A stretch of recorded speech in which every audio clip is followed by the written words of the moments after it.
Hello, everyone. Welcome back to Kofi Main TV, where we review biblical topics to discuss, dissect, and apply it to our lives so we can grow spiritually and know Christ more intimately. If you are new, please subscribe. And a brother would very much appreciate if you like this video.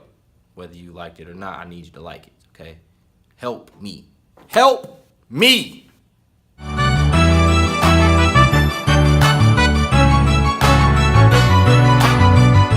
Anybody that personally knows me knows I'm a C.S. Lewis fan.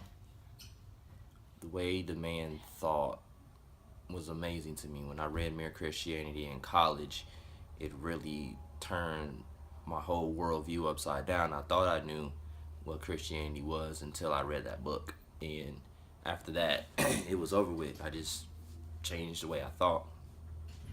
So anyway, after I read Mere Christianity, I ended up reading Chronicles of Narnia. And I just breezed through it because it was an excellent work. This is the most famous of all the books, though. It's The Lion, the Witch, and the Wardrobe. But the one I'm going to talk about right now is Prince Caspian.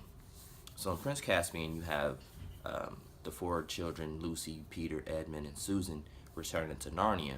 Whereas when they had left Narnia on good terms last time, when they came back, things were different. It was like 1,000 years into the future of Narnia, and so the children couldn't see Aslan, whereas Lucy was the most in tune. She had glimpses of him, but none of them believed Aslan was still around. You know, it was kind of like their whole faith thing.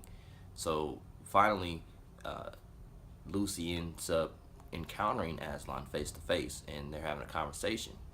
And that conversation was it was very pivotal. It really shed some light to me. Like at first, I didn't understand it until I kind of reflected more onto it, and not only in my life but watching other people. And so what happened was Lucy was trying to recreate everything that happened the first time. You know, it was more formulaic. Like, hey, you know, if I do this, this is going to happen. You know, because I did this last time. Aslan showed up and did this, but like things didn't happen that way for her. So when she finally encountered Aslan rather, she kind of questioned him about it. And what he said, or what Lewis wrote, was very poignant. What he had said was, "My dear one, things never happen the same way twice." And for some reason, it hit me, and I wonder, like, now at first I questioned, like, come on now, because I know if God did it before, He'll do it again, right? But that's not necessarily true. God's very creative, and He's very capable of doing things differently. So, like I said, I questioned it, and I was like, hold on, God. I love C.S. Lewis, but I don't know if I agree with him on this one. But then, like I said, God started to show me a different way. And what we do with God sometimes is we treat him like we're mediums, right? You remember the story when Saul went up to the medium and conjured up the spirit of Samuel to get an oracle, and he was cursed for that. Where we do that to God a lot, where we sit there and say, well, if I do this and I do that, God's going to show up and bless me real good.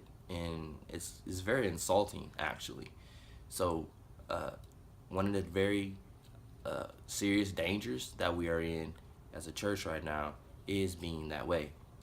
Treating God like he's a genie, treating God as, you know, he can be conjured up to fulfill our desires, and we wonder why we're not getting that breakthrough, because we're just trying to go progress through steps instead of just flowing with the Spirit, which God really wants. He wants us to flow with Him, to not bind him rather, and confine him within our limits, because He is limitless. We can't contain Him.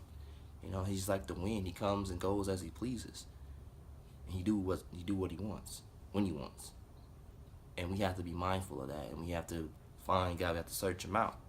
Because, like, one of my favorite lines from Narnia is when Mr. Tumnus told Lucy at the end of The Lion, the Witch, and the Wardrobe, he said, "He is not a tame lion."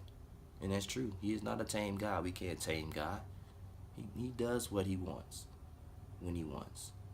And we have to be mindful of that. I know you guys seen it in churches, right?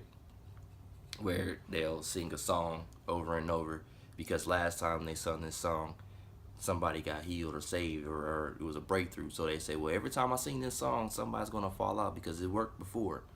Or the preacher preached the same message over and over and over and over and over and over because it worked last time and moved people to tears. The next time, people sitting there stone faced in the audience, like, you know, and we wondering why. Like, come on, it worked, but we can't. We cannot be ritualistic. That's the thing. Like, once people start to realize that we move from rituals, we move from steps, and just flow where the spirit goes. Just think of it. It's like water in your hands. He just goes. Like, one thing that uh, Bruce Lee said was very, very influential, very insightful rather. He said that you have to be like water. Water fills the cup, it becomes the cup. You know, it's like it's formless, but it's very powerful. And that's how we have to start thinking about things. Because we often try to say, well, this is this is within the limits. And we can't do that, especially in our faith walk, because there's no limits with us because we're dealing with a limitless God. Come on now, think about it. Really think about it. You want to ask yourself this question: what do you really want? You want to ask yourself, in your relationship with God, like, what is it that you're really seeking? Are you seeking Him? Are you seeking to get things? Are you seeking miracles? Like, what is it that you're seeking? Are you seeking redemption? Like, what is your purpose? What are you looking for? And once you find that, once you figure that out, then you know where to go. But in the word of Francis Chan, he said, my concern is that I've met too many people seeking the miracles of God rather than God Himself. Don't let that be the indictment of you. Make sure you see God for who He is and not what He can give you out of His hand. Remember, I love you, but Jesus clearly loves you more.